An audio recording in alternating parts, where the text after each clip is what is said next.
Esto es El Popular en Radio, un encuentro semanal de información y análisis.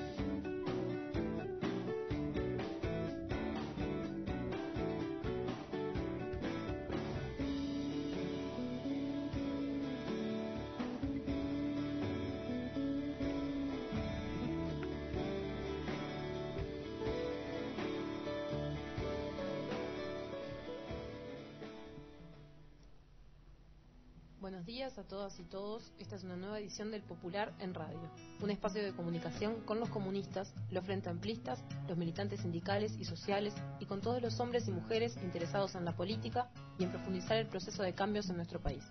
Agradecemos todos los mensajes recibidos por mail, por teléfono y personalmente. Esto es El Popular en Radio.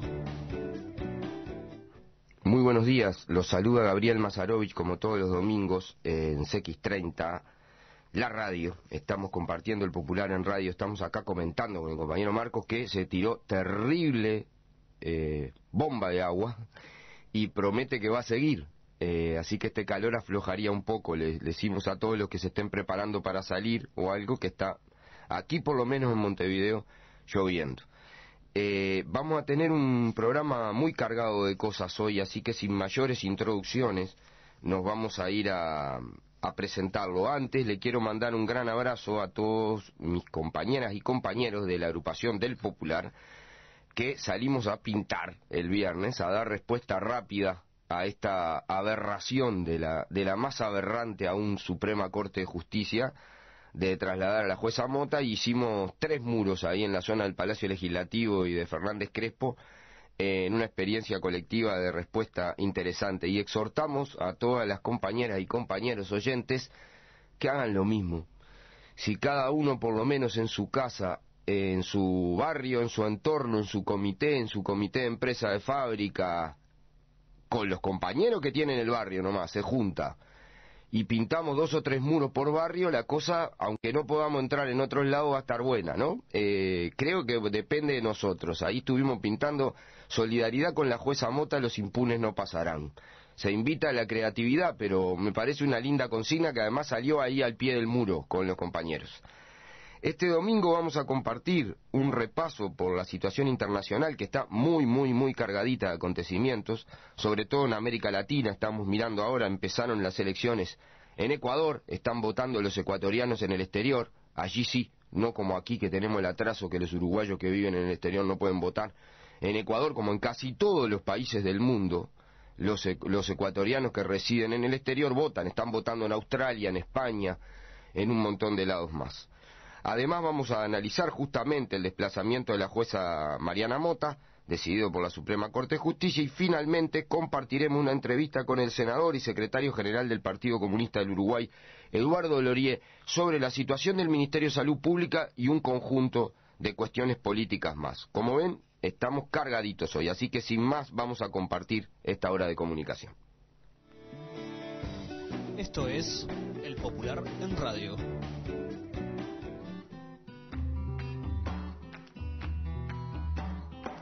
Internacionales, una mirada al mundo con el sur como norte. Aquí estamos, y contradiciendo la introducción de nuestro segmento, nos vamos a ir hacia el norte para empezar, porque hubo un suceso que conmocionó el mundo entero, que fue la caída de un meteorito en Rusia, en los Urales de Rusia para ser más preciso. Un meteorito que golpeó una ciudad, que destruyó miles de cristales de edificios públicos, hay cerca de 500 heridos, que además ahora con estas tecnologías de celulares y todo, fue filmado cuando caía. O sea, uno ve esa filmación. Yo invito a los oyentes que no lo hayan hecho a buscar, es muy fácil en internet, están colgados por todos lados los videos. Realmente parece una película de ciencia ficción, o sea, están los autos circulando por la calle y se ve venir esa bola de fuego del cielo que va bajando hasta pegar, que queda todo oscuro. Por supuesto, en la realidad Bruce Willis no estaba para ayudarnos, ¿no? Entonces, el meteorito pegó y muestra esto. Yo quiero, antes de pasar el audio, decir que la fragilidad de la humanidad, ¿no? Fíjense que Estados Unidos está poniendo el escudo antimisiles contra Rusia en Europa. Los israelíes desarrollan escudo antimisiles, y qué frágiles que somos, es este cascaroncito en el universo, de que las fuerzas reales de la naturaleza, del universo desatadas, no tenemos cómo responder, ni nadie previó qué terrible cosa iba a caer con todos los satélites que tenemos alrededor del mundo. Vamos a escuchar el reporte de la corresponsal de Prensa Latina en Moscú, que nos decía esto. Hasta el momento, las autoridades rusas cuantifican unos 524 lesionados con heridas por cristales como efectos de la caída del meteorito en cercanías de la ciudad de Chelyabinsk. Este es el centro capital de los Urales rusos.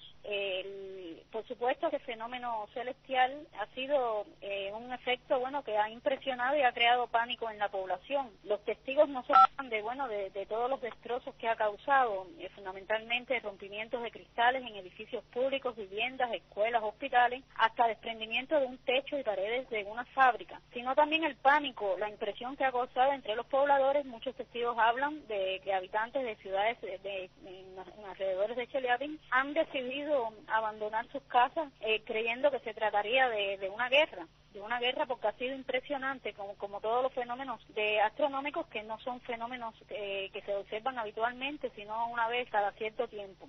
La hipótesis más manejada por los científicos rusos es que esta masa, este bólido de roca, ha sido originado por el paso de un asteroide precisamente al amanecer de este viernes cercano a la Tierra. Este fenómeno, por supuesto, ha generado una gran movilización de las autoridades rusas, sobre todo el Ministerio de Situaciones de Emergencia, que ha destinado miles de medios técnicos y más de 21.000 agentes en los recorridos por las diferentes localidades, porque no solo la región de Chelyabinsk ha sido afectada directamente con el meteorito, sino las aledañas. Reportó para Radio del Sur Odalis Buscarón, corresponsal de Prensa Latina, Moscú, Rusia.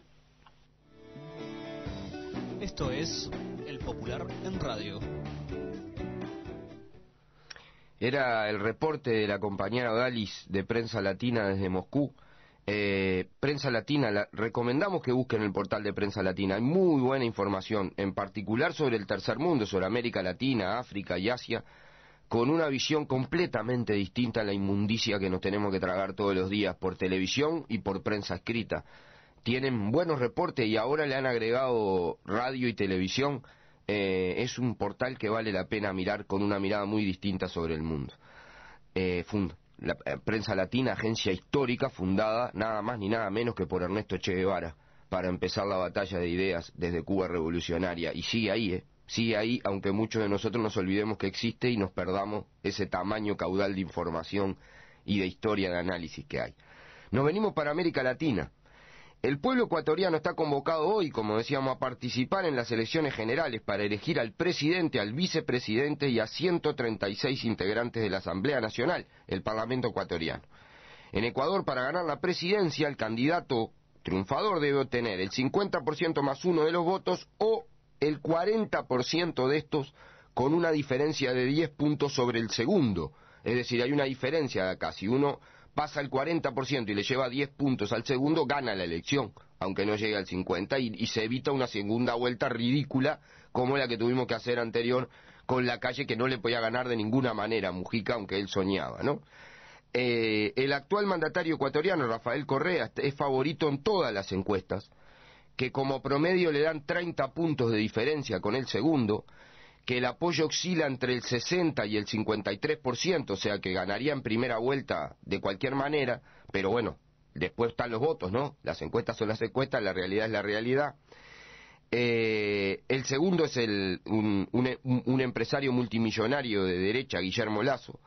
Correa es el primer mandatario ecuatoriano que ha culminado 4 años de gobierno sin una interrupción, sin que le den golpe de Estado, en 12 años.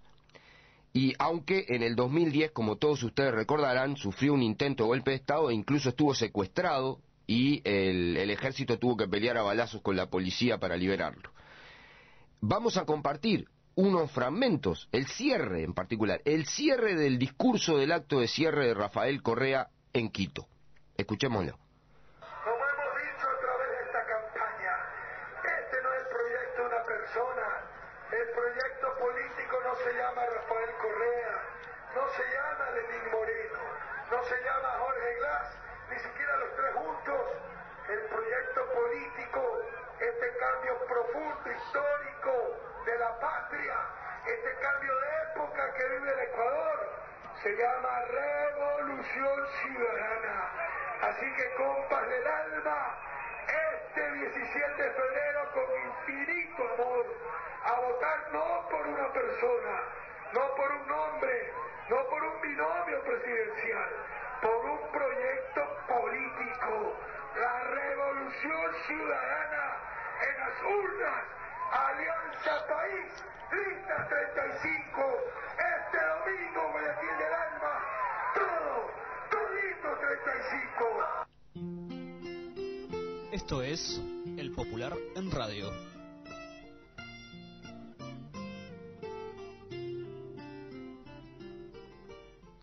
Y así es, este domingo todos 35, como decía Rafael Correa, la lista de acción de la Revolución Ciudadana, de respaldo a su gobierno.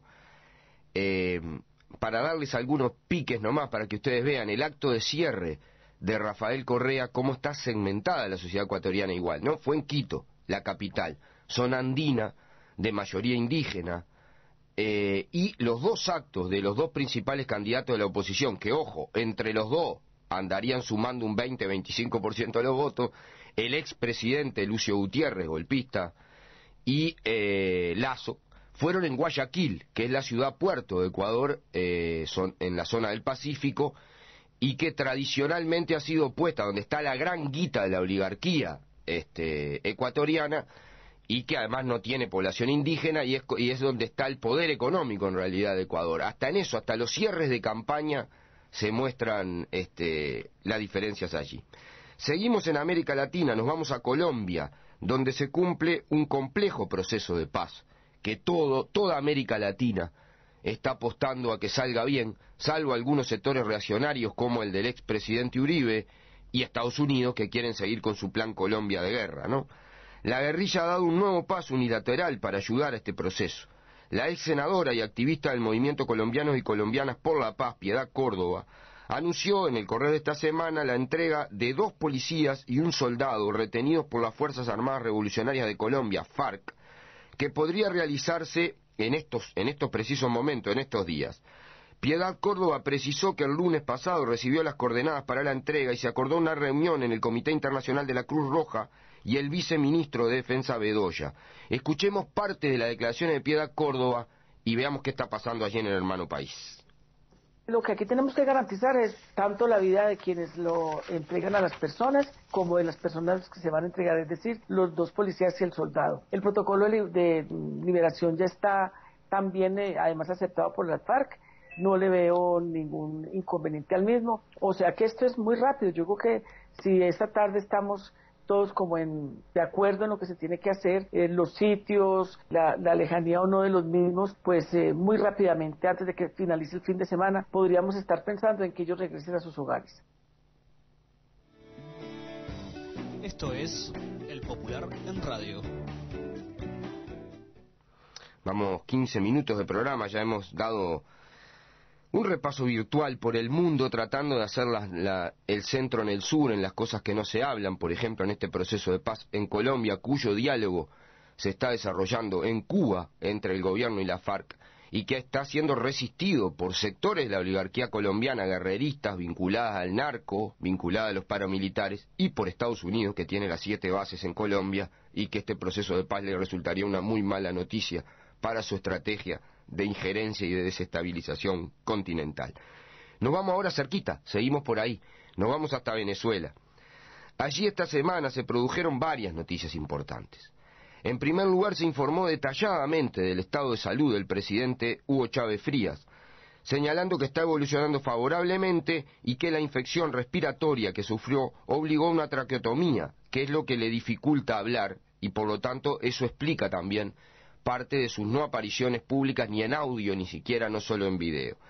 También se mostraron las primeras fotos, esta de verdad, no la mentira que hizo El País de Madrid, el escándalo de ese diario que se supone serio y que publicó una foto trucha en tapa diciendo que era la de Chávez. Estas son en serio. Estas son las fotos del comandante Hugo Chávez con sus hijas, con sus 2 hijas, en la clínica de La Habana, donde se lo ve, bueno, sonriente, leyendo Gramma, pero también se lo nota con las dificultades que tiene de todo este tratamiento médico. Pero ahí está, porque Hay páginas de Miami, por ejemplo, y de la oligarquía venezolana que siguen diciendo que Chávez está muerto, ¿no? Que todo es un invento, que bueno, es imposible. Mataron a Fidel como 70 veces, lo intentaron físicamente y lo festejaron en las calles de la cloaca a cielo abierto, que es Miami. Y en realidad no, pero siguen igual. Están las fotos de verdad, están las postas, no las mentirosas del diario El País de Madrid, el diario del grupo Prisa, mentiroso y encabezando todas las peores campañas contra los gobiernos de izquierda de América Latina. Además de esto, el gobierno bolivariano tomó medidas contra la especulación económica y la suba de precios salvaje que se está dando en Venezuela, y la especulación y acaparamiento de alimentos, inclusive con brigadas populares, en particular integradas por mujeres, y medidas cambiarias. Esto ha generado todo tipo de acciones de la derecha. El vicepresidente Nicolás Maduro denunció lo que él calificó un golpe silencioso de la derecha que está buscando desestabilizar el país con una escalada de precios y acaparamiento de alimentos. Y además responsabilizó al ex candidato y líder de la derecha, Capriles, de un nuevo intento de asalto a la embajada de Cuba en Caracas. Recordemos que Capriles, cuando el golpe de Estado del 2002, encabezó el asalto a la embajada de Cuba con una horda en Caracas. Bueno, en estos días se dio un nuevo intento de asalto a la embajada cubana en Caracas. Vamos a escuchar lo que decía el vicepresidente de Venezuela, Nicolás Maduro. Nosotros rechazamos el detestable ataque de la derecha contra la sede de la Embajada Cuba otra vez aquí en Caracas. Y hemos responsabilizado nuevamente a quien la atacó hace exactamente 11 años, al gobernador del estado Miranda. Y le hemos enviado un mensaje también muy claro al alcalde del municipio Baruta. Ellos dos son los responsables ante nuestro pueblo y ante las leyes de la República por la agresión que ha vivido la sede de la Embajada de Cuba en Venezuela nuevamente. Y por la agresión que en este momento está latente al frente de la Embajada. Nosotros los responsabilizamos. ¿Ustedes saben por qué? Cuba, a nuestro comandante, lo que le ha dado es apoyo, amor, atención científica. ¿Por qué ataca la Embajada de Cuba? Si nosotros, en los barrios, en los campos de Venezuela, tenemos 30.000 médicos y médicas cubanas. ¿Y qué hacen esos médicos? Atender al pueblo con amor. Así que no está lejos de ser verdad lo que decía nuestro comandante y dice nuestro comandante, pero decía en la campaña electoral que pasó, cuando aseguraba que en el plan que traía la derecha, si ganaban las elecciones el 7 de octubre, el primer decreto era expulsar a todos los médicos y médicas cubanas del país. ¿Y qué hubiera pasado si hubiera llegado a la derecha y hubiera expulsado a todos los médicos y médicas cubanas del país? Sencillamente, este pueblo hubiera reaccionado con toda su fuerza y hubiera repudiado en la calle, porque hubiera salido a defender a sus médicos y médicas, que lo que han traído es amor, que lo que han traído es solidaridad, salud, vida. Y a nuestro comandante presidente, lo que le ha entregado los médicos cubanos, el pueblo cubano, el comandante Fidel, es solidaridad, apoyo científico, apoyo médico, amor. Esto es El Popular en Radio.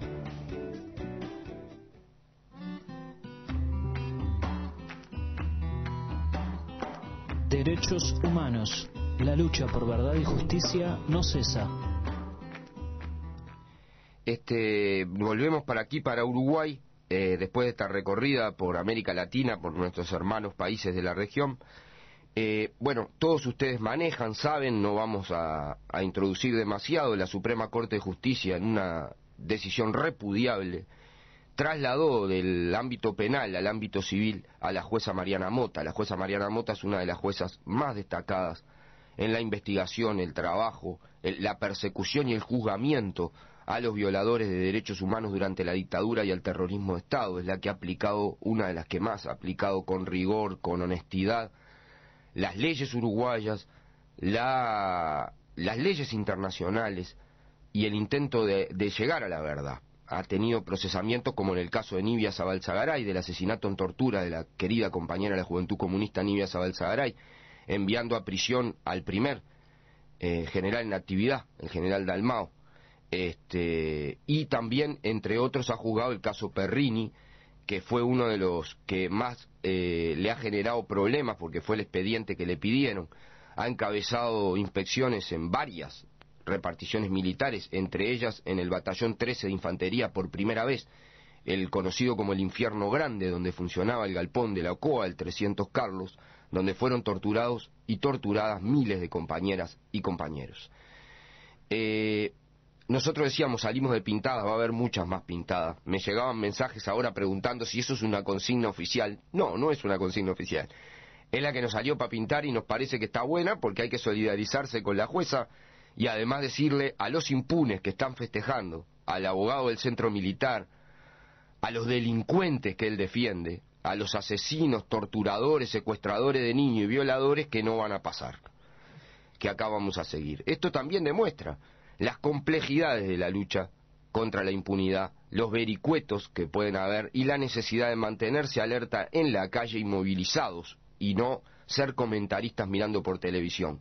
Hubo muchas compañeras y compañeros que fueron a la corte. Conversamos sobre lo que pasó esta mañana, recibimos para conversar con él sobre lo que pasó a un compañero vinculado a la lucha de los derechos humanos desde siempre, desde el movimiento sindical, coordinador de derechos humanos del PICNT y hoy diputado por el PVP y el Frente Amplio, el compañero Luis Puch.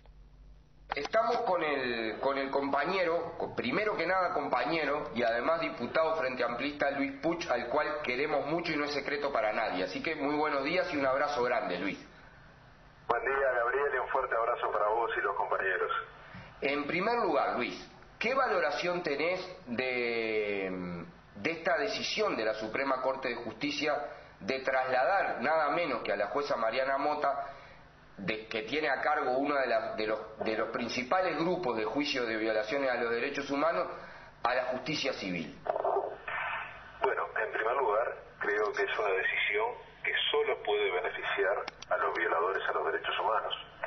Solo puede beneficiar a asesinos y torturadores que han manifestado ya públicamente su regocijo por esta decisión de la Suprema Corte.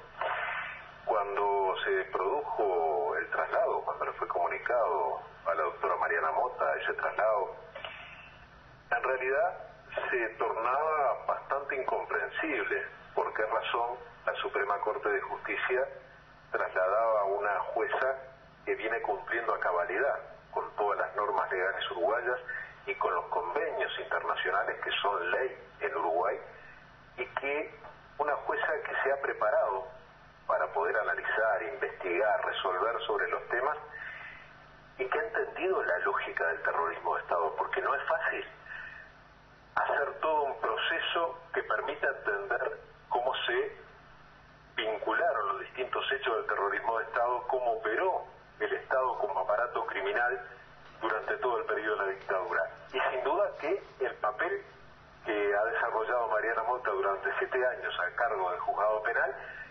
desarrolló conocimiento sobre el tema y un compromiso con la democracia, con la verdad y la justicia, que uno debiera pensar la Suprema Corte debiera reconocer esa situación y no haberse planteado el traslado en ningún momento. Pero decía que en primera instancia se había tornado incomprensible. Ahora, cuando aparece el presidente de la Suprema Corte de Justicia tratando de justificar lo injustificable y dice que la doctora Mota tenía varios expedientes y recusaciones y planteamientos, entonces uno llega a la conclusión, bueno, pero entonces las presiones de los terroristas de Estado, las presiones del centro militar surtieron efecto en la Suprema Corte de Justicia, porque esas recusaciones, ¿no?, sin sentido jurídico y a los cuales en forma increíble la Suprema Corte no ha dado respuesta, porque, por ejemplo, la doctora Mota en el procesamiento del general Dalmau, general en actividad, fue acusada por terroristas de Estado, por dirigentes políticos, ¿no? El ex vicepresidente Gonzalo Aguirre, figuras del Partido Colorado también, formadores de opinión, por ejemplo en un conocido programa llamado La Tertulia, dentro de un programa de una prestigiosa emisora de este país, los tertuliantes se dieron el lujo de decir que no conocían la sentencia del procesamiento de Dalmau, pero afirmaban que la doctora Mota era una loca y una fascista. Fueron generando una situación de hostigamiento que también chicanas jurídicas como el hecho de plantear la inconstitucionalidad de una ley que Mota no aplicó en el procesamiento a Barnais por el asesinato de Aldo Parrini. Y la Corte, cuando recibe una chicana jurídica de esas características, pidiendo la inconstitucionalidad de una ley que no se aplicó, hace meses que tiene parado el expediente de Aldo Parrini con el procesamiento de Barnais. Entonces uno tiene que preguntar, bueno, pero ¿qué incidencia que están teniendo los terroristas de Estado y sus defensores en las decisiones de la Suprema Corte? Y yo sé que esta afirmación puede ser muy criticada, pero en realidad en un sistema democrático no estamos en un régimen feudal, en un sistema democrático hay que fundamentar las decisiones, y creo que esta decisión de separar a Mariana Mota solo puede beneficiar a los terroristas de Estado y va en detrimento de lo que planteó la Corte Interamericana, de una justicia ágil, eficaz y de la eliminación de todos los obstáculos que han impedido la justicia durante 30 años en este país. Más de 50 causas tiene la doctora Mariana Mota, tenía la doctora Mariana Mota cuando fue separada. ¿Qué va a pasar con esas causas? Y nosotros no estamos abriendo juicio porque no conocemos a quién vaya a cumplir la titularidad del juzgado séptimo penal, pero decimos, va a llevar un tiempo muy importante a analizar las causas, comprender la lógica, cómo se relacionan entre sí, cómo funcionó el aparato del Estado en el terrorismo de Estado en el país. Entonces, esto no es a favor de la justicia, esto va en detrimento de la justicia. Sobre eso me quiero detener, Luis, y te quiero hacer dos reflexiones contigo que me parece muy importante. Una, que tiene que ver, vamos a hacer una y la otra la hacemos más adelante, que vamos a abordar este tema. Pero la primera es, uno de los defectos que ha habido, uno de los problemas que tenemos, un poder judicial que fue diseñado y cuya rutina objetivamente favorece a la impunidad, porque no hay juzgado especializado, no hay oficinas especializadas de juzgamiento como hay en casi todos los países del mundo. Argentina es uno, pero hay en Guatemala juzgado de alto riesgo para juzgar estas cosas especializadas, no lo hay. Y una de las juezas que por voluntad, por vocación, por decisión personal y por compromiso con el trabajo y con la ley se ha ido especializando, la saca. Entonces el daño más allá de la persona de Mariana Mota, el daño concreto hacia la agilidad de las causas es terrible. El daño me parece que está planteado en todos sus términos, pero al mismo tiempo hay que ver el contexto.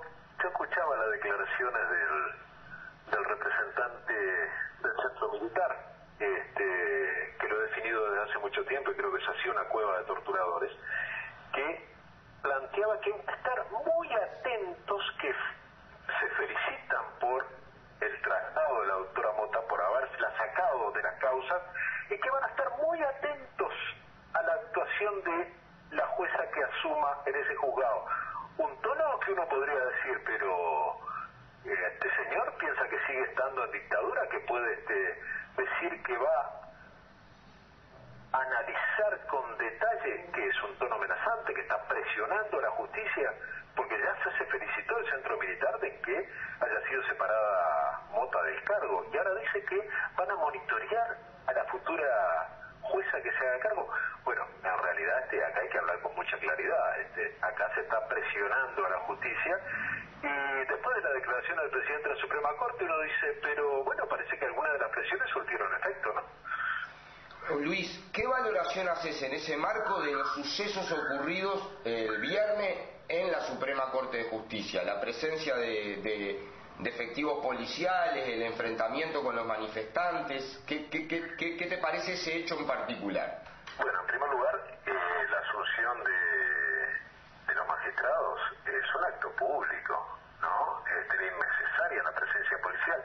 Yo no conozco en detalle los hechos porque yo permanecí allí hasta que la doctora Mota ingresó al juzgado, donde fue saludada por una ovación de reconocimiento, de respeto por todos los que estaban allí.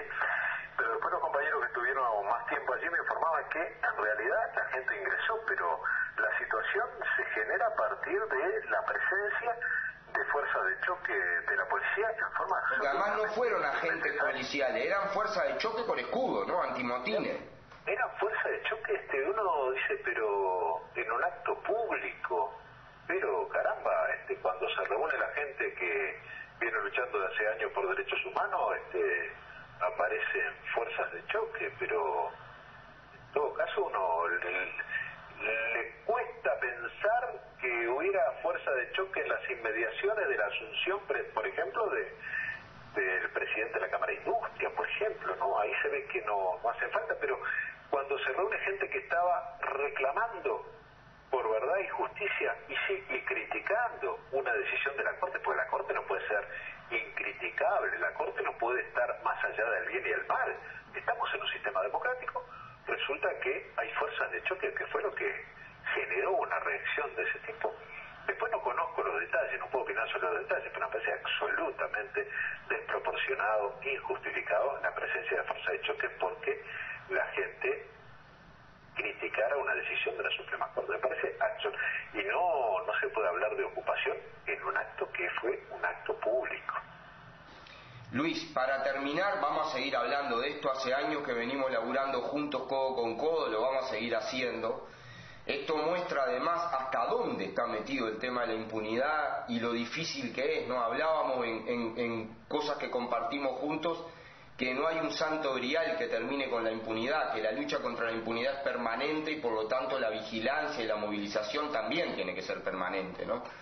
Pero además el agravante de todo esto es que se está anunciando que la Suprema Corte de Justicia podría considerar la nulidad o la inconstitucionalidad de la ley que anuló los efectos de la ley de caducidad.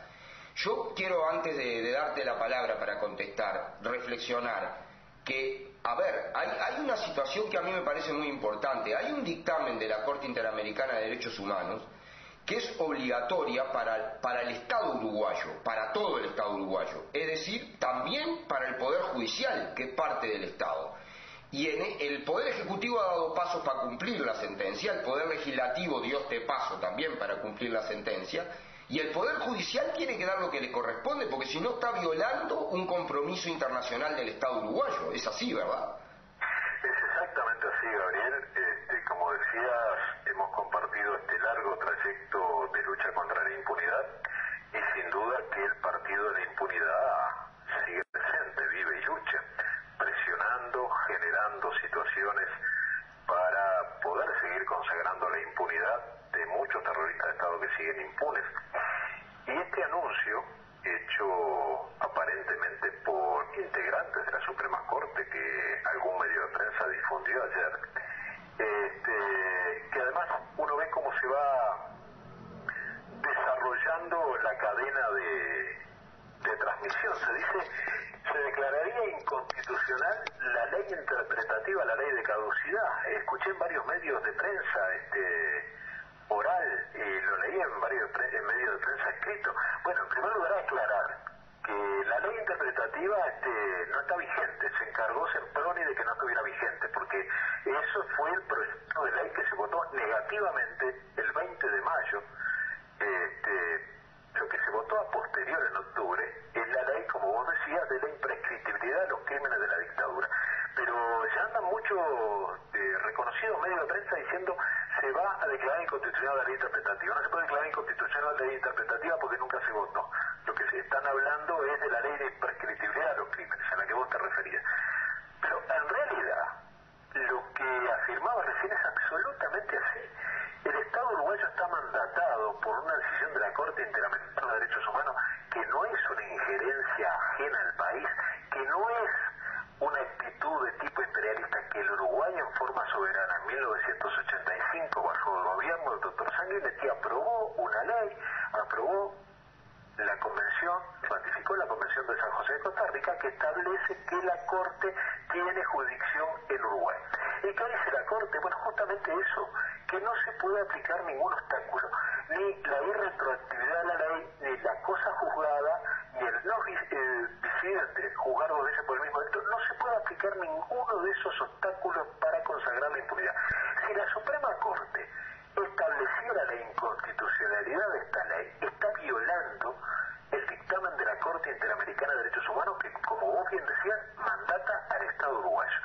Si esto se produce, si este despojo a la justicia se produce, bueno, yo creo que, ayer lo conversaba con algunos compañeros, creo que hay que hacer la denuncia,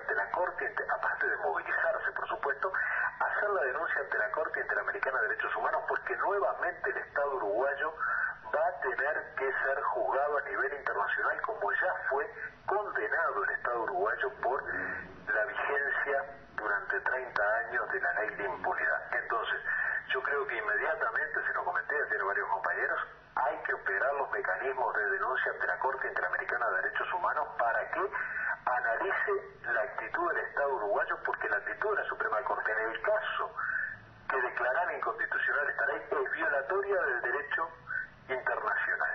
Y eso es sumamente grave, y uno no puede entender que magistrados de la calidad técnica de quienes están en la Suprema Corte de Justicia puedan caer en semejante desatino. Pero bueno, si eso se llegara a concretar, además de movilizar en la calle, Gabriel, como hemos recurrido siempre a la movilización popular, habrá que denunciar ante la Corte Interamericana de Derechos Humanos.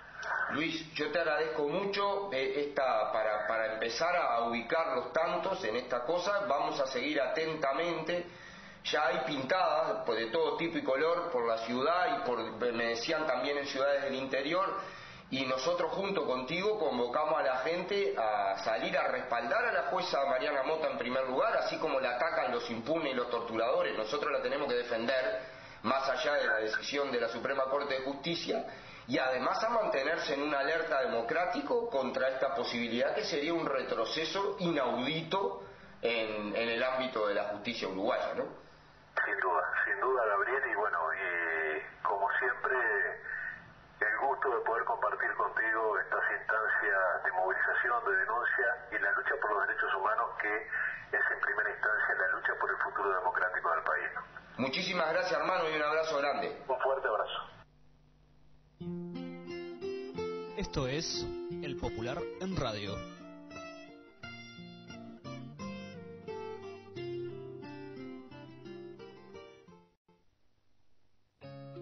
Porque la lucha de ideas es en todos lados, ahora El Popular en Radio también en Facebook. Agregando nuestra página podés acceder a los programas grabados para escuchar en línea o descargarlos a tu PC. Búscanos y sumate a nuestra red de amigos. El Popular en Radio también en Facebook.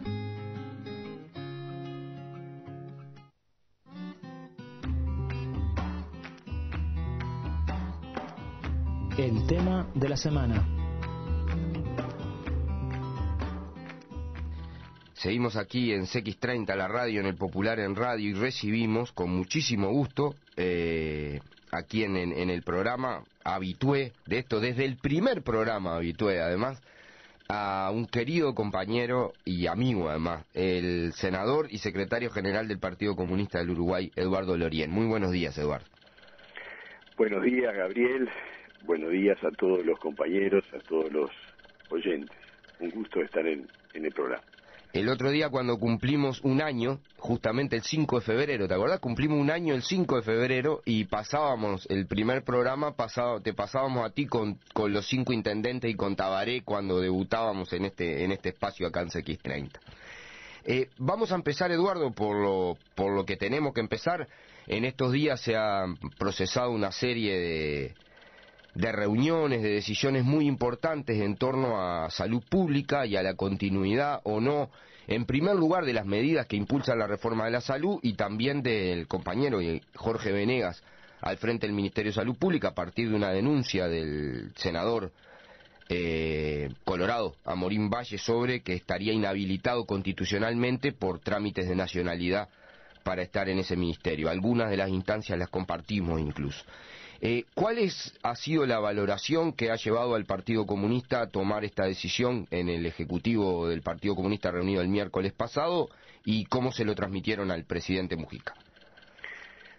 Bueno, Gabriel, nosotros, como bien tú decías, priorizamos siempre lo que son los intereses populares. Y en este caso entonces eso se quiere traducir en priorizar el proyecto de cambios que está llevando el Frente Amplio a través de su gobierno en su conjunto, pero particularmente en esta coyuntura que estamos viviendo, priorizar la reforma nacional en todo el país de la salud y el sistema integrado de salud. Y sin duda alguna a nadie escapa que aquellos intereses contrarios a profundizar dicha reforma, aquellos intereses que lucran desde hace muchísimo tiempo con lamentablemente una medicina que se ha ido comercializando, ese complejo tan importante y poderoso estaba, diríamos, actuando y haciendo peligrar la profundización y consolidación de la reforma. Por lo tanto, nosotros en ese cuadro decidimos responsablemente conversar con nuestro presidente y hacer efectiva la sustitución de nuestro compañero Jorge Venegas para, de esa manera, entre otras cosas, seguir profundizando la reforma en beneficio de nuestro pueblo, quitar de en medio la posibilidad de ataques que siempre están latentes y que los conocemos y los sufrimos y los sufriremos permanentemente de esos intereses contrarios a la reforma, pero por supuesto que con una característica que tenemos que dejar muy clara en este programa y para todos. Nunca le atamos las manos al presidente de la República con respecto a quien fuera el sustituto del compañero Jorge Venegas, que con toda generosidad puso a disposición su cargo en una carta manuscrita que le entregó al propio presidente hace ya varios días para evitar justamente cualquier problema que afectara a la reforma de la salud. Nunca le atamos las manos de que tenía que ser una camarada o un camarada o alguien de nuestro partido, para que se entienda con todo. Eso es muy importante, pues se está hablando de la cuotificación y dando una manija enorme. Se han dado muchas manijas. Una de ellas es el tema de la cuotificación y de que el Partido Comunista reclama los cargos, ¿no? Nosotros en ningún momento reclamamos los cargos y lo hemos dicho en esta y en otras distintas ocasiones. Para integrar el gobierno del Frente Amplio, para apoyar el gobierno del Frente Amplio y para apoyar en concreto, en este caso, la reforma de la salud, no necesitamos estar ni en el gabinete, ni en ese único lugar que tenemos en el gabinete, porque es un único lugar que tenemos. No necesitamos tener un ministro ni tener cargos en nuestro gobierno. Lo defenderíamos por concepción, porque si no, no seríamos nosotros mismos, porque si no, no sabríamos de qué estaríamos hablando, porque nosotros lo que defendemos es un programa, no cargos, no nombres, no asientos ni sillones. Defendemos trabajo, sacrificio y lo haremos desde el lugar que nos corresponda. Pero nuestro mismo presidente nos dijo que a él le parecía que frente a una situación injusta, frente a una situación que él mismo calificó algo así como de garrón que se había comido el compañero Venegas, a pesar de que nosotros hemos sido bastante autocríticos también con nosotros mismos en este sentido y con la Corte después crítico porque no controló como correspondía, es el presidente mismo quien nos dice que por esas circunstancias él no tiene inconveniente en que le presentemos un nombre, así nos fue dicho, que le presentemos un nombre para evaluar la continuidad de un camarada en la dirección del ministerio, porque también eso implica, a nadie se le escapa, la presencia del único comunista que tendríamos en el gabinete, que tendríamos en el Consejo de Ministros. Quizás a otros no les interese, quizás a nosotros nos interese relativamente, pero a nadie escapa que eso no deja de ser importante en un gobierno frente amplista con una fuerza como el Partido Comunista. Entonces nosotros, responsablemente, lo que hicimos fue evaluar un conjunto de compañeros, todos ellos muy valiosos, quién podía ser el que llevara adelante la tarea con la mayor idoneidad, pero siempre en el seno de un equipo, que tuviera todos los colores del Frente Amplio, en el seno de un equipo que fuera frente amplista, como lo hemos hecho desde Marina Arismendi cuando estuvo en el Mides, desde Ana Viñoli cuando continuó en el Mides, y como hoy lo hace Ana Olivera desde la Intendencia Municipal, donde tiene un equipo muy completo, con todos los colores del arcoíris frente amplista y un solo director de nuestro partido. Y en ese sentido nosotros lo único que hicimos, lo aclaramos, es proponerle un nombre al presidente sin atarle en absoluto las manos, porque si él entendiera por alguna circunstancia que la compañera que se va a entrevistar con él el próximo martes no fuera la adecuada, nosotros, como dijimos al comienzo, consecuente con lo que pensamos, lo haremos. No vamos de ninguna manera a poner ningún obstáculo a cualquier actitud del presidente que entienda que la ministra o el ministro debe ser otro compañero del frente. ¿Sí? Eduardo, sobre esto dos aspectos que te quería preguntar. En primero, antes de entrar con el nombre concreto de la compañera, porque además se han dicho tanto pelotazo, si querés vamos primero al nombre, porque se han dicho de todo tipo y color, cuando en realidad lo que ocurrió es que el Partido Comunista no había discutido ningún nombre hasta el miércoles pasado, ninguno, en ningún otro, me consta personalmente además en este caso, no es solo un problema de que me lo digan, ¿no? Es efectivamente así, yo participé, sacaba la cuenta el otro día, 17 reuniones, en ninguna, y mucho menos en la primera con Mujica se habló de un nombre. A mí me pasaron cosas muy cómicas, ¿no? Se confundieron en una reunión el diario El País, que siempre... Con los comunistas en particular, pero además miente siempre, ¿no? Es su conducta ética, la mentira es su práctica. Se confundió y creyó que el que había ido a la reunión era Jorge Masarovich. Entonces escribió que Jorge Masarovich fue a la reunión, ex embajador en Cuba, ex embajador en Venezuela, y dijo que lo íbamos a proponer como ministro. Y eso fue levantado además en portales de internet que también se la dan de serios, y que no llamaron nunca a ningún lado, y estuvo hasta mi pobre padre me vinculado a candidato del Ministerio de Salud Pública por un día, o sea que hasta ese nivel de ridículo llegaron, ¿no? No porque papá no sea capaz, lo que digo que a nadie se le ocurrió ni en la cabeza y menos a él, ¿no? Que estuviera en esa, y ni siquiera había estado en la reunión y habían construido un ministro. Entonces, ¿por qué esta compañera Susana Muñiz, mujer, 48 años, médica de la salud pública, además, militante de la Juventud Comunista a la salida de la dictadura del 83. ¿Por qué ella? Bueno, mira, hay una cosa que para nosotros es esencial. Muchas veces se presenta un currículum y se valora altamente un doctorado en la Universidad de Massachusetts, o un doctorado en la Universidad de Columbia, o en la que a vos se te ocurra, y no se valoran otras cosas que pasan desapercibidas. Por ejemplo, mirá qué cosa más sencilla, pero qué cosa más importante si la vemos en su profundidad. Encargada de la dirección del Centro Auxiliar Ciudad de la Costa, desde abril del 2005 al diciembre de 2007. Mirá qué otra cosa tan sencilla, tan poca cosa para algunos, pero después vamos a ver por qué es importante. Su directora del Centro de Salud Jardines del Hipódromo, desde abril del 2008 al 2010. Qué poca cosa, ¿verdad? Y sin embargo, para nosotros esto es lo más importante, porque por ahí esta compañera fue que se conectó, se conecta y vive los sufrimientos de los usuarios de salud pública como nadie. Porque ahí aprende lo que son las necesidades de nuestra gente, porque ahí sabe lo que es esperar horas y horas para que te atiendan.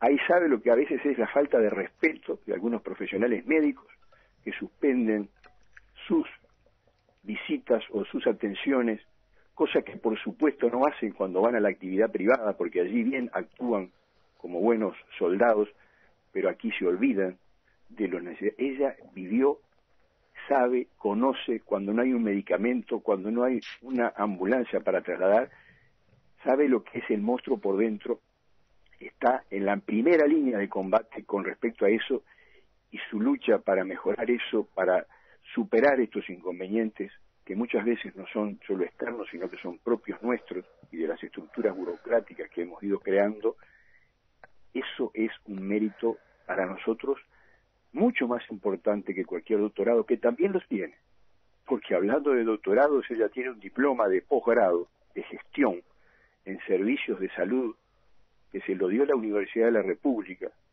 o sea, la Facultad de Ciencias Económicas y Administración y la Facultad de Medicina, que lo hizo en el 2009. Es un alto diploma que la habilita y mucho para la gestión de los servicios de salud. Pero si vos me decís con qué me quedo, yo me quedo con lo otro, porque es la experiencia viva más linda y más, digamos, enriquecedora para un ser humano que realmente esté comprometida con las necesidades de nuestro pueblo. Pero además de eso, después, por eso mismo, porque desde chiquito vio el problema, tuvo a su cargo la dirección de 22 centros del segundo nivel de atención del interior correspondiente a ACE, desde el año 2010 hasta la fecha. Desde el 2010 hasta ahora ella ha sido responsable de esos 22 centros y también entonces ha recorrido el conjunto del país. Se ha trillado el interior enterito para conocer y comprender, sabe al dedillo dónde y cuáles son las necesidades de cada uno de los hospitales de nuestro país, los avances que tenemos y los retrocesos que tenemos. Por no decir otra cantidad de cursos que ella ha hecho en la Escuela Aquiles Lanza, preparándose para la gestión económica y financiera, preparándose para el trabajo grupal, y además, otra cosa muy importante que cualquiera puede comprobar, Susana, donde haya estado, es estimada, es querida, sabe formar equipos, sabe ser, diríamos, muy cordial, muy cercana a la gente, cualquiera sea su color político, no importa si son frente amplistas, de los más distintos colores, no importa inclusive si son blancos y colorados, que con muchos de ellos hay que trabajar, y muchos de ellos están comprometidos con la reforma de la salud, a veces más que los propios frente amplistas, que tienen intereses vinculados, diríamos, en contra de la propia reforma, que los hay lamentablemente, y esto hay que decirlo. Y entonces esta compañera, por esos motivos, porque viene de abajo, porque se hizo de abajo, porque comprendió de primera mano a la mujer y al hombre y al niño sencillo que van a un hospital y tienen que pasarse esas tantísimas horas y tienen que sufrir lo que han sufrido y sufren. Aunque esto se va mejorando, por supuesto que se va mejorando, pero hay que mejorarlo mucho más inclusive. Por eso es lo primero. Y después todo lo demás, el posgrado, después, por cierto, todos sus cursos, después, por cierto, sus conocimientos médicos, su profesora en biología, en secundaria, titular, con muchos concursos de por medio, después también su familia, su hijo, después también el hecho de ser del interior, muchas cosas. Además, Eduardo, agregar a esto que ella estaba prácticamente a punto de ser nombrada directora general de salud del Ministerio de Salud Pública en estos días. Exactamente, y el presidente había recibido el correspondiente currículo completo de Susana, que si bien no la conoce personalmente, es una mujer que, diríamos ya desde el punto de vista de su currículum, el presidente estaba en conocimiento porque, como tú bien dices, ella estaba por ser designada directora general de la salud, de la DIGESA, en sustitución del compañero Yamandú Bermúdez. Por eso digo, porque otra barbaridad que dijeron es que el Partido Comunista le iba a imponer una ministra que el presidente no conocía, ¿no? Como si el presidente hablara sobre cerrado o nosotros fuéramos en una disposición de esa magnitud. Se han escuchado cualquier cosa en estos días. El presidente no puede firmar de ninguna manera la autorización, como la autorizó, para la Dirección General de la Salud, el tercer cargo en importancia del Ministerio de Salud Pública, sin conocer el currículum de la compañera Susana Muniz. Que no la conozca personalmente no quiere decir que no conozca todas sus, diríamos, actividades y todos sus conocimientos a través del currículum. No dejamos de ver que no conocerla personalmente, es cierto, puede ser una dificultad, pero el presidente no tiene por qué conocer personalmente a, diríamos, el conjunto de sus ministros antes de que fueran designados, porque además a muchos puede molestarle que una mujer joven, de 48 años, mujer además, en este país donde todavía las mujeres tienen dificultades para llegar a los lugares más altos, donde gente de mediana edad, jóvenes, tienen dificultades porque siempre hay alguien de más edad, más conocido, con más nombre, que tapa a los que vienen después. Esto también puede, diríamos, no verse por parte de algunos que critican esto, de que sea Susana, pero después los vamos a escuchar hablar de que no hay relevo generacional, de que no hay mujeres, de que todos son los viejos conocidos de siempre, son los mismos que pueden estar hablando de cuotismo político o pueden entrar en campañas que yo creo incorrectas, porque hay compañeros de primer nivel, y lo voy a decir con toda honestidad, que han salido a declarar en contra en este mismo momento del cuotismo político, del cual nosotros también estamos en contra. Pero han salido a declarar estas cosas en un momento muy sensible de la vida nacional, cuando ellos han tenido problemas, no hemos abierto la boca por respeto, diríamos, a los mismos compañeros y a la problemática en la que están insertos.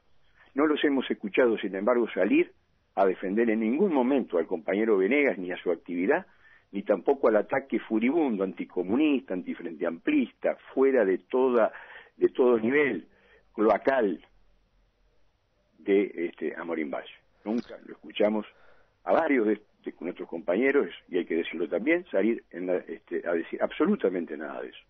Eduardo, es algo que tenemos que señalarlo, porque son soledades que duelen. Sin duda alguna. Hemos sido muy solidarios con muchos de los compañeros, a veces incluso aceptando que puedan haber habido errores, como los nuestros, que los hemos aceptado y los hemos asumido, y bien que nos hemos autoflagelado y autocriticado más que nadie, porque públicamente lo hemos hecho. Pero si la gente supiera cómo nos hemos autocriticado internamente, se asombraría. Somos los primeros en decir cómo nos pudo haber pasado esto. Eduardo, vamos a seguir conversando sobre esto. Ha habido una conferencia de prensa también, sin duda son cuestiones muy importantes. El centro, además, es que continúe en todo sentido la reforma de la salud. Me parece un detalle nada menor decir que el Partido Comunista, cuando en 5 propuestas ministeriales propuso a 4 mujeres, no es un problema nada menor, ¿no? En 5 propuestas que tuvo que hacer. Pero queremos terminar, tenemos un minuto y medio, y es un tema que no podemos obviar. Ha habido una declaración del Partido Comunista, como decía, se está saliendo de pintada, llamamos a los compañeros a salir en todos lados, estamos convocando a salir a pintar por esto. ¿Qué valoración en un minuto y medio del desplazamiento de la jueza Mariana Mota y de los sucesos en la Suprema Corte de Justicia?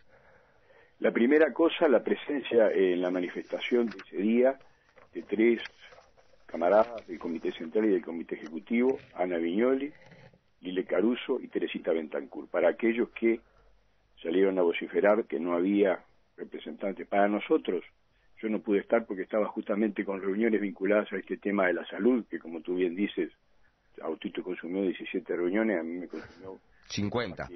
Alguna más. Sí. Pero si no hubiera estado, es decir, algunos que salieron a decir que no veían a determinar. Si había 3 compañeros que para nosotros son igual que un senador, porque son integrantes del máximo organismo de nuestro partido, e inmediatamente, cuando nos enteramos de alguna circunstancia, se adoptó la resolución de sacar un comunicado que tú mismo pudiste, como compañero encargado de prensa, difundir por todos lados. Pero lo otro que queremos señalar es que acá no vemos solamente una movida contra la queridísima y admirada compañera, porque en en Facebook nosotros colocamos una foto de ella y pusimos esta frase: esta es una mujer que se puede admirar, porque es valiente, porque se ha jugado, porque ha impulsado estas 50 causas que tiene, el 40% del total de las causas sobre los derechos humanos y, diríamos, el avance de la justicia contra los violadores y matadores y torturadores de nuestro pueblo.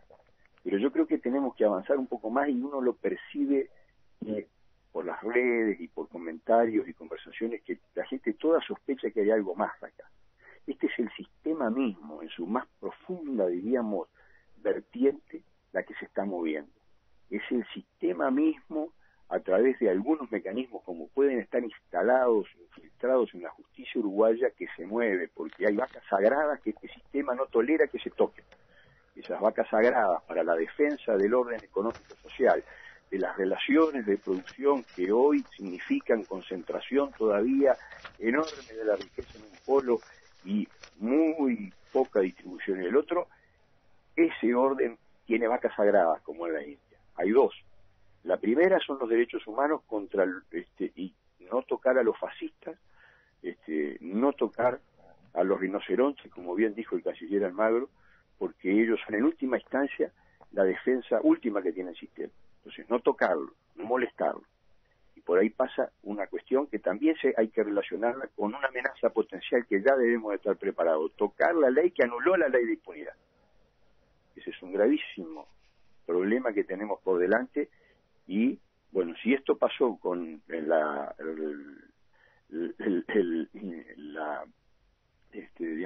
sacar a la compañera Mariana Mota, a la jueza, de ese lugar, yo digo que nosotros, todo el movimiento popular tiene que estar muy atento a este enorme retroceso que sería. Pero también acá en este país hay otra vaca sagrada: no se puede tocar la tierra ni los impuestos que van sobre la tierra, aunque sean miserables como esos 60 millones de dólares de Elisir, porque recordemos que la Suprema Corte está por declarar inconstitucional el impuesto a la concentración de los inmuebles rurales.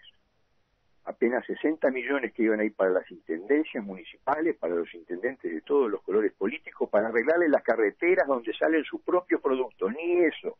Quieren que sea doña María y doña José, que ganan apenas 6, 7, hasta 10.000, 12.000 pesos, los que con sus impuestos y el IVA financian el arreglo de las carreteras por el cual ellos sacan su soja, que hoy vale más de $500, como nunca en la vida, saquen sus novillos, que hoy vale el kilo $4 como nunca en la historia, saquen su maíz, que bate récord, saquen sus arroces. Eso no se puede tocar en este país, sin embargo nosotros lo tocamos, y lo vamos a seguir tocando, le guste o no, porque eso es profundizar los cambios. Vamos por ese camino, profundizar los cambios, no ir hacia el centro. Hoy Correa va a robar en Ecuador, tiene el 84% del apoyo de la población. ¿Por qué? Porque se centralizó, porque se mimetizó con los partidos tradicionales, porque le tuvo miedo a la derecha, o porque por el contrario supo enfrentarse a todos los poderes, los mediáticos, los económicos, a todo lo que de alguna manera se quería interrumpir la profundización de los cambios para beneficio de las grandes mayorías. Hoy tiene 84%. Aprendamos todos los frente amplistas que solo profundizando los cambios, sin mimetizarnos ni tenerle miedo a la derecha y a los partidos tradicionales, es que vamos a lograr acá realmente un triunfo en el 2014. De lo contrario, Eduardo, de vacilación, somos boleta, como dijo un compañero. Eduardo, nos llegan mensajes además para agregarle, nos escriben compañeros, que además estaban los compañeros de la dirección del partido, Pedra Balbi, Laura Casartelli, entre otros, muchos más, y compañeros de las direcciones seccionales, de la dirección departamental y direcciones sindicales del Partido Comunista que nos estaban escribiendo que estaban allí. Te agradecemos mucho, te mandamos un abrazo grande, vamos a seguir con este tema, convocamos a los compañeros además, en todos los seccionales sabemos que es así, que se están preparando por todos lados a salir a pintar la ciudad entera para empezar. Y la idea esa de los impunes no pasarán es una idea interesante para irla trabajando. Te mandamos un gran abrazo, Eduardo. Y yo una felicitación porque el popular no solo está en la radio, también está en los muros. Y eso es una forma realmente avanzada, democrática y plebeya de hacer política. Un abrazo grandote, Eduardo. Chao. Nos estamos despidiendo, saludamos a todos los compañeros que nos están escribiendo, están llegando mail, móvil, yo también estaba, así me imagino, vamos a hacer una lista. Obviamente Eduardo quiso referirse a las compañeras que habían escrito el comunicado, porque además es muy cómico, ¿no? Todo el mundo está fijándose sobre quién está del PSU, quién no está del PSU, pero bueno, está bien, como si nosotros tuviéramos que dar prueba que tenemos compromiso con la lucha contra la impunidad. Es una maravilla esto, ¿no? Una maravilla. Pero bueno, el enemigo central son los impunes, los torturadores, los asesinos, los dinosaurios que están festejando que sacaron a Mariana Mota, pero se la van a tener que comer, porque nosotros seguimos. Y si el abogado del Centro Militar dijo que va a estar atento al próximo juez que pongan, nosotros vamos a estar atentos con él, muy atentos, con él, con el Centro Militar y con todas las cuevas de fascistas que todavía están sueltos, porque tienen que pagar las cosas que hicieron. Es el fin del programa 47 del Popular en Radio, aquí en CX30. Agradecemos todos los mensajes y el apoyo. Trabajamos para este programa quien les habla, Gabriel Mazarovich, Gabriela Pastorino, Elois Artigas, Victoria Blanco, Lilian Firpo, Gustavo Antúnez, y en cabina dándonos una gran mano hoy, tremenda, aunque estamos con muchísimo calor acá en la radio, el compañero Marcos, compartiendo el mate. No se olviden, por favor, este viernes 22 de febrero vuelve el Popular. No se olviden de reclamarlo, de difundirlo y de pagarlo, por favor, compañeros. Los esperamos, le mandamos un gran abrazo y los vemos el domingo que viene. Un abrazo grande, siguen los compañeros de ADEOM. No tengo más enemigos que los que se oponen a la pública felicidad. José Gervasio Artigas.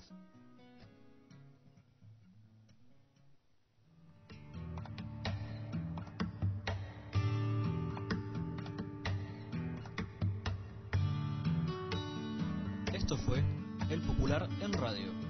Para comunicarse con nosotros puede llamar al 29 29 11 91 o escribirnos a elpopular@gmail.com. Nos volvemos a encontrar el próximo domingo a las 9:30 horas en esta misma emisora.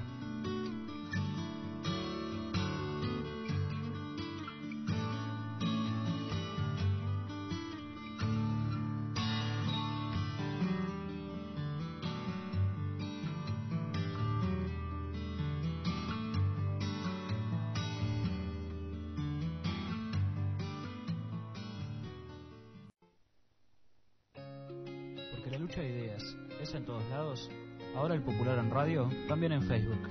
Agregando nuestra página podés acceder a los programas grabados para escuchar en línea o descargarlos a tu PC. Búscanos y sumate a nuestra red de amigos. El Popular en Radio, también en Facebook.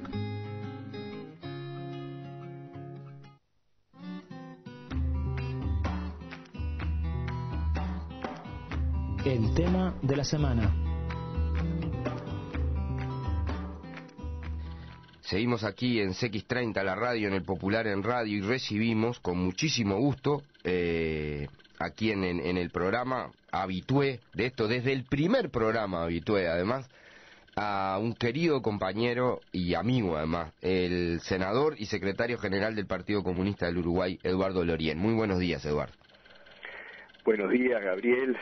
Buenos días a todos los compañeros, a todos los oyentes. Un gusto estar en el programa. El otro día cuando cumplimos un año, justamente el 5 de febrero, ¿te acordás? Cumplimos un año el 5 de febrero y pasábamos, el primer programa, te pasábamos a ti con los 5 intendentes y con Tabaré cuando debutábamos en este espacio acá en CX30. Vamos a empezar, Eduardo, por lo que tenemos que empezar.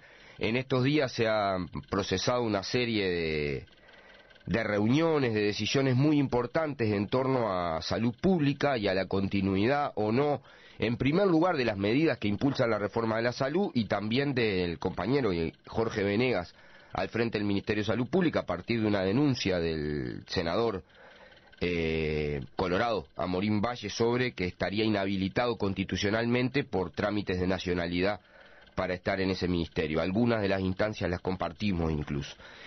¿Cuál ha sido la valoración que ha llevado al Partido Comunista a tomar esta decisión en el Ejecutivo del Partido Comunista reunido el miércoles pasado y cómo se lo transmitieron al presidente Mujica? Bueno, Gabriel, nosotros, como bien tú decías, priorizamos siempre lo que son los intereses populares. Y en este caso entonces eso se quiere traducir en priorizar el proyecto de cambios que está llevando el Frente Amplio a través de su gobierno en su conjunto, pero particularmente en esta coyuntura que estamos viviendo, priorizar la reforma nacional en todo el país de la salud y el sistema integrado de salud. Y sin duda alguna a nadie escapa que aquellos intereses contrarios a profundizar dicha reforma, aquellos intereses que lucran desde hace muchísimo tiempo con lamentablemente una medicina que se ha ido comercializando, ese complejo tan importante y poderoso estaba, diríamos, actuando y haciendo peligrar la profundización y consolidación de la reforma.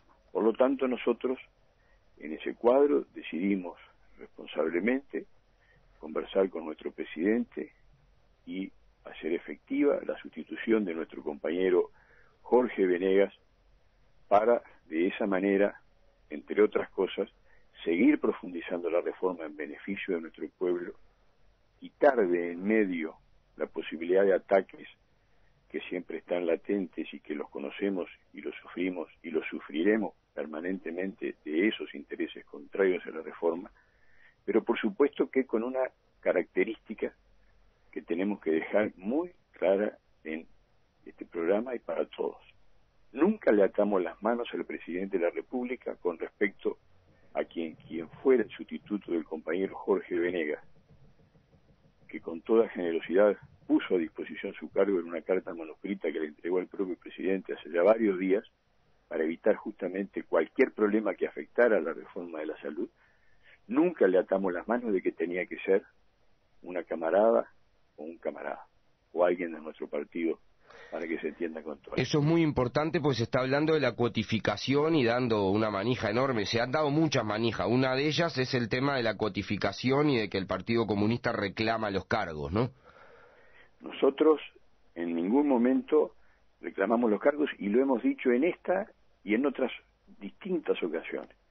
Para integrar el gobierno del Frente Amplio, para apoyar el gobierno del Frente Amplio y para apoyar en concreto, en este caso, la reforma de la salud, no necesitamos estar ni en el gabinete, ni en ese único lugar que tenemos en el gabinete, porque es un único lugar que tenemos. No necesitamos de tener un ministro ni tener cargos en nuestro gobierno.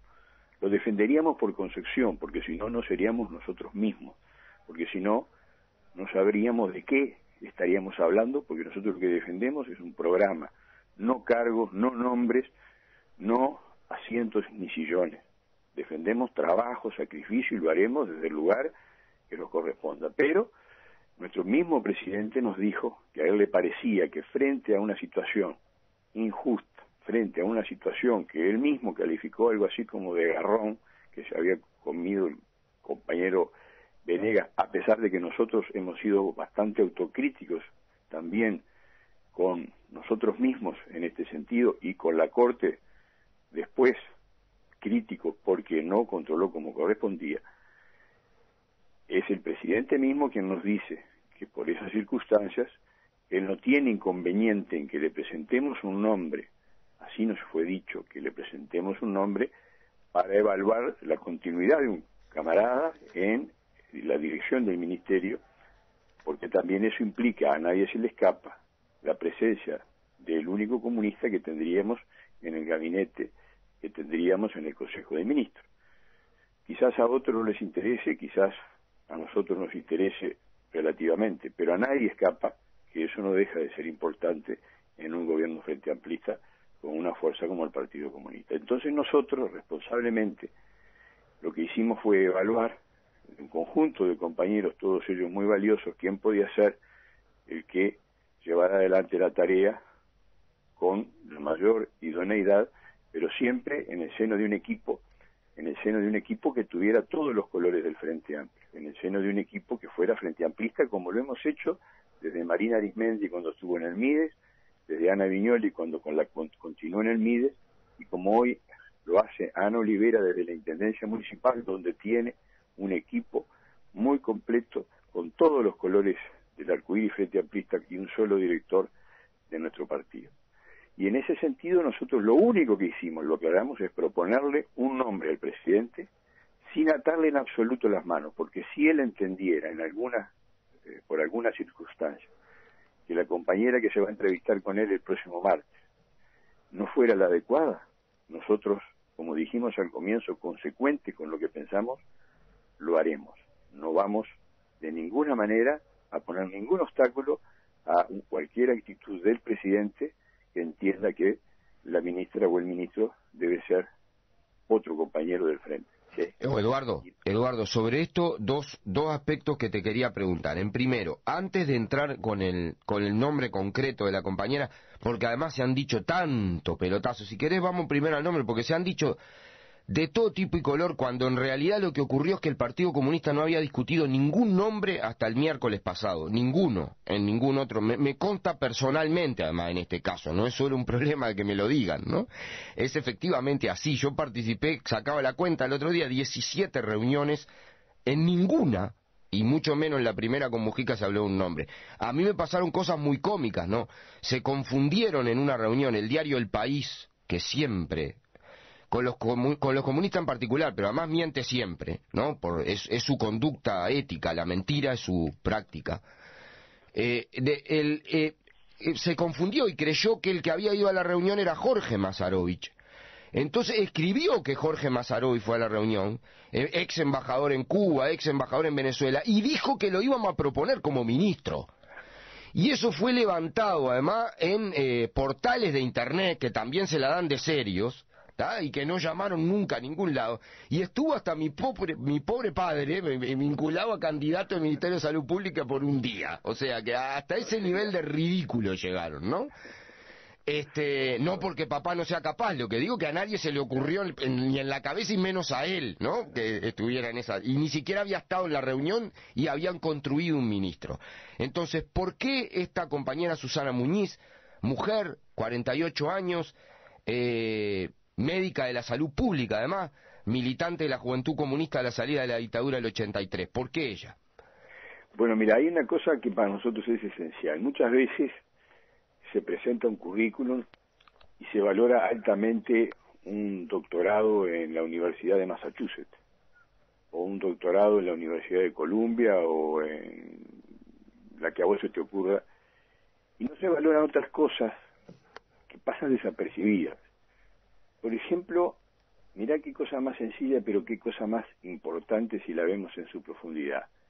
Encargada de la dirección del Centro Auxiliar Ciudad de la Costa, desde abril del 2005 al diciembre de 2007.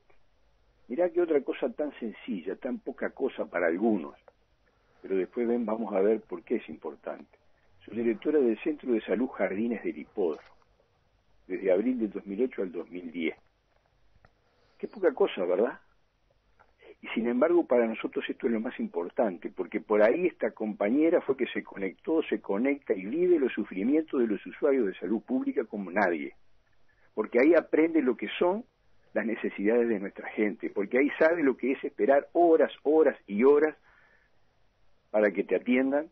Ahí sabe lo que a veces es la falta de respeto de algunos profesionales médicos que suspenden sus visitas o sus atenciones, cosa que por supuesto no hacen cuando van a la actividad privada, porque allí bien actúan como buenos soldados, pero aquí se olvidan de lo necesario. Ella vivió, sabe, conoce cuando no hay un medicamento, cuando no hay una ambulancia para trasladar, sabe lo que es el monstruo por dentro, está en la primera línea de combate con respecto a eso, y su lucha para mejorar eso, para superar estos inconvenientes, que muchas veces no son solo externos, sino que son propios nuestros y de las estructuras burocráticas que hemos ido creando, eso es un mérito para nosotros mucho más importante que cualquier doctorado, que también los tiene, porque hablando de doctorados, ella tiene un diploma de posgrado de gestión en servicios de salud que se lo dio la Universidad de la República, o sea, la Facultad de Ciencias Económicas y Administración y la Facultad de Medicina, que lo hizo en el 2009. Es un alto diploma que la habilita y mucho para la gestión de los servicios de salud. Pero si vos me decís con qué me quedo, yo me quedo con lo otro, porque es la experiencia viva más linda y más, diríamos, enriquecedora para un ser humano que realmente esté comprometida con las necesidades de nuestro pueblo. Pero además de eso, después, por eso mismo, porque desde chiquito vio el problema, tuvo a su cargo la dirección de 22 centros del segundo nivel de atención del interior correspondiente a ACE, desde el año 2010 hasta la fecha. Desde el 2010 hasta ahora ella ha sido responsable de esos 22 centros y también entonces ha recorrido el conjunto del país. Se ha trillado el interior enterito para conocer y comprender, sabe al dedillo dónde y cuáles son las necesidades de cada uno de los hospitales de nuestro país, los avances que tenemos y los retrocesos que tenemos. Por no decir otra cantidad de cursos que ella ha hecho en la Escuela Aquiles Lanza, preparándose para la gestión económica y financiera, preparándose para el trabajo grupal, y además, otra cosa muy importante que cualquiera puede comprobar, Susana, donde haya estado, es estimada, es querida, sabe formar equipos, sabe ser, diríamos, muy cordial, muy cercana a la gente, cualquiera sea su color político, no importa si son frente amplistas, de los más distintos colores, no importa inclusive si son blancos y colorados, que con muchos de ellos hay que trabajar y muchos de ellos están comprometidos con la reforma de la salud, a veces más que los propios frente amplistas, que tienen intereses vinculados, diríamos, en contra de la propia reforma, que los hay lamentablemente, y esto hay que decirlo, y entonces esta compañera, por esos motivos, porque viene de abajo, porque se hizo de abajo, porque comprendió de primera mano a la mujer y al hombre y al niño sencillo que van a un hospital y tienen que pasarse esas tantísimas horas y tienen que sufrir lo que han sufrido y sufren, aunque esto se va mejorando, por supuesto que se va mejorando, pero hay que mejorarlo mucho más inclusive, por eso es lo primero, y después todo lo demás, el posgrado, después, por cierto, todos sus cursos, después, por cierto, sus conocimientos médicos, su profesora en biología, en secundaria, titular, con muchos concursos de por medio, después también su familia, su hijo, después también el hecho de ser del interior, muchas cosas. Además, Eduardo, agregar a esto que ella estaba prácticamente a punto de ser nombrada directora general de salud del Ministerio de Salud Pública en estos días. Exactamente, y el presidente había recibido el correspondiente currículo completo de Susana, que si bien no la conoce personalmente, es una mujer que, diríamos ya desde el punto de vista de su currículum, el presidente estaba en conocimiento porque, como tú bien dices, ella estaba por ser designada directora general de la salud, de la DIGESA, en sustitución del compañero Yamandu Bermúdez. Por eso digo, porque otra barbaridad que dijeron es que el Partido Comunista le iba a imponer una ministra que el presidente no conocía, ¿no? Como si el presidente hablara sobre cerrado o nosotros fuéramos en una disposición de esa magnitud. Se han escuchado cualquier cosa en estos días. El presidente no puede firmar de ninguna manera la autorización, como la autorizó, para la Dirección General de la Salud, el tercer cargo en importancia del Ministerio de Salud Pública, sin conocer el currículum de la compañera Susana Muniz. Que no la conozca personalmente no quiere decir que no conozca todas sus, diríamos, actividades y todos sus conocimientos a través del currículum.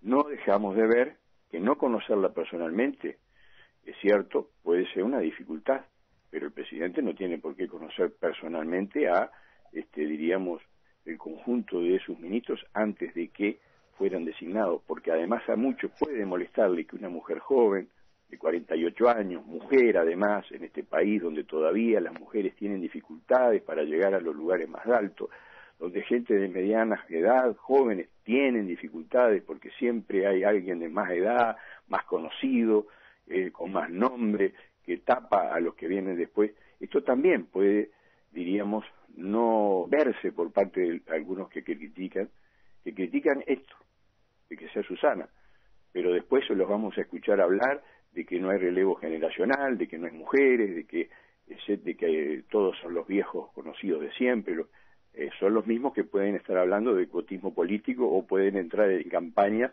que yo creo incorrectas, porque hay compañeros de primer nivel, y lo voy a decir con toda honestidad, que han salido a declarar en contra en este mismo momento del cuotismo político, del cual nosotros también estamos en contra. Pero han salido a declarar estas cosas en un momento muy sensible de la vida nacional, cuando ellos han tenido problemas, no hemos abierto la boca por respeto, diríamos, a los mismos compañeros y a la problemática en la que están insertos. No los hemos escuchado, sin embargo, salir a defender en ningún momento al compañero Venegas ni a su actividad, ni tampoco al ataque furibundo, anticomunista, antifrente amplista, fuera de todo nivel, cloacal de Amorín Valle. Nunca lo escuchamos a varios de nuestros compañeros, y hay que decirlo también, salir a decir absolutamente nada de eso. Eduardo, es algo que tenemos que señalarlo, porque son soledades que duelen. Sin duda alguna. Hemos sido muy solidarios con muchos de los compañeros, a veces incluso aceptando que puedan haber habido errores, como los nuestros, que los hemos aceptado y los hemos asumido, y bien que nos hemos autoflagelado y autocriticado más que nadie, porque públicamente lo hemos hecho. Pero si la gente supiera cómo nos hemos autocriticado internamente, se asombraría. Somos los primeros en decir cómo nos pudo haber pasado esto. Eduardo, vamos a seguir conversando sobre esto. Ha habido una conferencia de prensa también, sin duda son cuestiones muy importantes. El centro, además, es que continúe en todo sentido la reforma de la salud. Me parece un detalle nada menor decir que el Partido Comunista, cuando en 5 propuestas ministeriales propuso a 4 mujeres, no es un problema nada menor, ¿no? En 5 propuestas que tuvo que hacer. Pero queremos terminar, tenemos un minuto y medio, y es un tema que no podemos obviar. Ha habido una declaración del Partido Comunista, como decía, se está saliendo de pintada, llamamos a los compañeros a salir en todos lados, estamos convocando a salir a pintar por esto. ¿Qué valoración en un minuto y medio del desplazamiento de la jueza Mariana Mota y de los sucesos en la Suprema Corte de Justicia?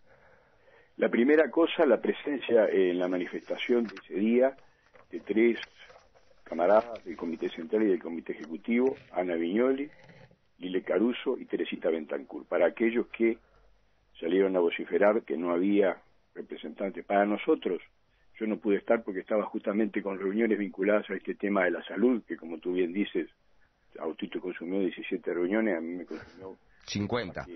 Alguna más.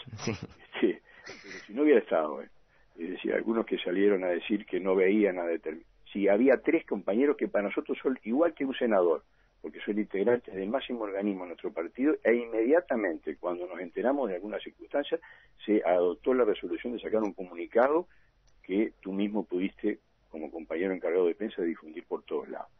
Pero lo otro que queremos señalar es que acá no vemos solamente una movida contra la queridísima y admirada compañera, porque en en Facebook nosotros colocamos una foto de ella y pusimos esta frase: esta es una mujer que se puede admirar, porque es valiente, porque se ha jugado, porque ha impulsado estas 50 causas que tiene, el 40% del total de las causas sobre los derechos humanos y, diríamos, el avance de la justicia contra los violadores y matadores y torturadores de nuestro pueblo. Pero yo creo que tenemos que avanzar un poco más, y uno lo percibe por las redes y por comentarios y conversaciones, que la gente toda sospecha que hay algo más acá. Este es el sistema mismo, en su más profunda, diríamos, vertiente, la que se está moviendo. Es el sistema mismo, a través de algunos mecanismos como pueden estar instalados, infiltrados en la justicia uruguaya, que se mueve, porque hay vacas sagradas que este sistema no tolera que se toquen. Esas vacas sagradas para la defensa del orden económico-social, de las relaciones de producción que hoy significan concentración todavía enorme de la riqueza en un polo y muy poca distribución en el otro, ese orden tiene vacas sagradas como en la India. Hay 2.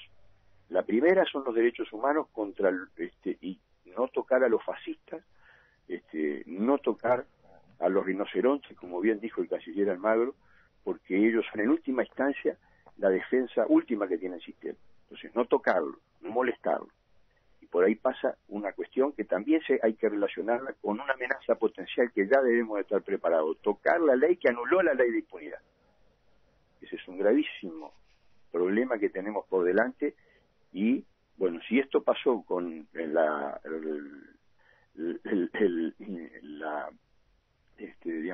sacar a la compañera Mariana Mota, a la jueza de ese lugar, yo digo que nosotros, todo el movimiento popular tiene que estar muy atento a este enorme retroceso que sería. Pero también acá en este país hay otra vaca sagrada: no se puede tocar la tierra ni los impuestos que van sobre la tierra, aunque sean miserables como esos 60 millones de dólares de Elisir, porque recordemos que la Suprema Corte está por declarar inconstitucional el impuesto a la concentración de los inmuebles rurales. Apenas 60 millones que iban a ir para las intendencias municipales, para los intendentes de todos los colores políticos, para arreglarle las carreteras donde salen sus propios productos. Ni eso. Quieren que sea doña María y doña José, que ganan apenas 6, 7, hasta 10.000, 12.000 pesos, lo que con sus impuestos y el IVA financian el arreglo de las carreteras, por el cual ellos sacan su soja, que hoy vale más de $500, como nunca en la vida, saquen sus novillos, que hoy vale el kilo $4 como nunca en la historia, saquen su maíz, que bate récord, saquen sus arroces. Eso no se puede tocar en este país, sin embargo nosotros lo tocamos, y lo vamos a seguir tocando, le guste o no, porque eso es profundizar los cambios. Vamos por ese camino, profundizar los cambios, no ir hacia el centro. Hoy Correa va a robar en Ecuador, tiene el 84% del apoyo de la población. ¿Por qué? Porque se centralizó, porque se mimetizó con los partidos tradicionales, porque le tuvo miedo a la derecha, o porque por el contrario supo enfrentarse a todos los poderes, los mediáticos, los económicos, a todo lo que de alguna manera se quería interrumpir la profundización de los cambios para beneficio de las grandes mayorías. Hoy tiene 84%. Aprendamos todos los frente amplistas, que solo profundizando los cambios, sin mimetizarnos ni tenerle miedo a la derecha y a los partidos tradicionales, es que vamos a lograr acá realmente un triunfo en el 2014. De lo contrario, Eduardo, de vacilación, somos boleta, como dijo un compañero. Eduardo, nos llegan mensajes además para agregarle, nos escriben compañeros que además estaban los compañeros de la dirección del partido, Pedra Balbi, Laura Casartelli, entre otros, muchos más, y compañeros de las direcciones seccionales, de la dirección departamental y direcciones sindicales del Partido Comunista, que nos estaban escribiendo que estaban allí.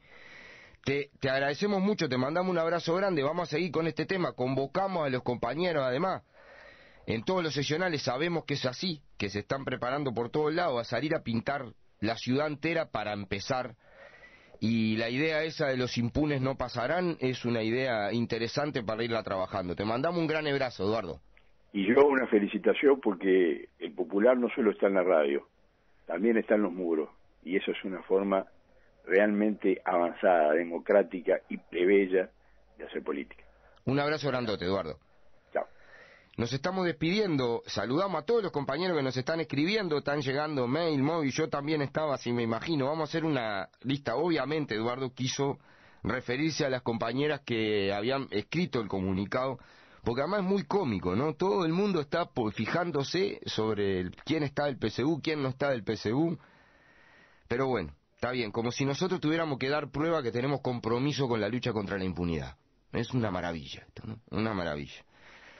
Pero bueno, el enemigo central son los impunes, los torturadores, los asesinos, los dinosaurios que están festejando que sacaron a Mariana Mota, pero se la van a tener que comer, porque nosotros seguimos. Y si el abogado del Centro Militar dijo que va a estar atento al próximo juez que pongan, nosotros vamos a estar atentos con él, muy atentos, con él, con el Centro Militar y con todas las cuevas de fascistas que todavía están sueltos, porque tienen que pagar las cosas que hicieron.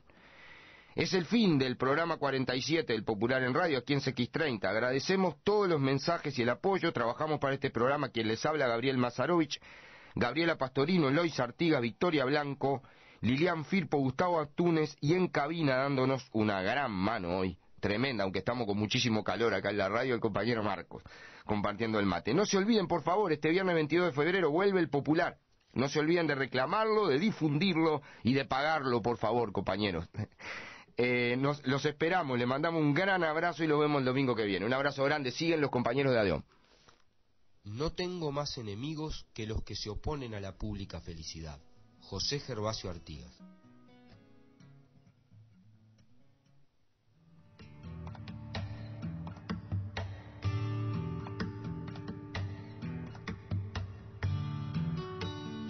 Esto fue El Popular en Radio. Para comunicarse con nosotros puede llamar al 29 29 11 91 o escribirnos a elpopular@gmail.com. Nos volvemos a encontrar el próximo domingo a las 9:30 horas en esta misma emisora.